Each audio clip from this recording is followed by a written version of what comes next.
வணக்கம் மக்களே, சற்றுமுன் கிடைத்த தகவல் ஒன்றை பார்க்க போகிறோம். இபிஎஸ் ஆசை ஒருபொழுதும் நிறைவேறாது, திருமாவளவன் திடீர் தகவல். இந்த ஒரு தகவலை பற்றி தான் நாம் பார்க்க போகிறோம். தகவலை பார்ப்பதற்கு முன்னதாக நீங்கள் நம்மளுடைய சேனலுக்கு புதிய பார்வையாளர்களாக இருந்தீர்கள் என்றால் மறக்காமல் நம்மளுடைய சேனலை சப்ஸ்கிரைப் செய்து வைத்துக் கொள்ளுங்கள் மக்களே. தற்பொழுது திமுக கூட்டணியில் குழப்பம் ஏற்படுத்த நினைக்கும் இபிஎஸ் கனவு நிறைவேறாது என திருமாவளவன் தெரிவித்துள்ளார். திமுக கூட்டணியில் உள்ள கட்சிகளுக்கு நேற்று இபிஎஸ் அழைப்பு விடுத்த நிலையில் யாரோ சொல்லிக் கொடுத்ததை இபிஎஸ் பேசியுள்ளதாக திருமா குற்றம் சாட்டியுள்ளார். நம்பிக்கை இல்லாத கூட்டணியான பாஜக, அதிமுக புதிய கட்சிகளின் வரவுக்காக காத்திருப்பதாகவும் அவர் விமர்சித்துள்ளார்.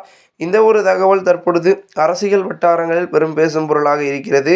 இந்த ஒரு தகவலை குறித்த பொதுமக்கள் உங்களுடைய கருத்துக்களை கூறுங்கள். இதுபோன்று நீங்கள் அரசியல் சார்ந்த நிகழ்வுகளாம் தினசரி தெரிந்து கொள்ள சேனலை சப்ஸ்கிரைப் செய்து வைத்துக் கொள்ளுங்கள். நன்றி, வணக்கம்.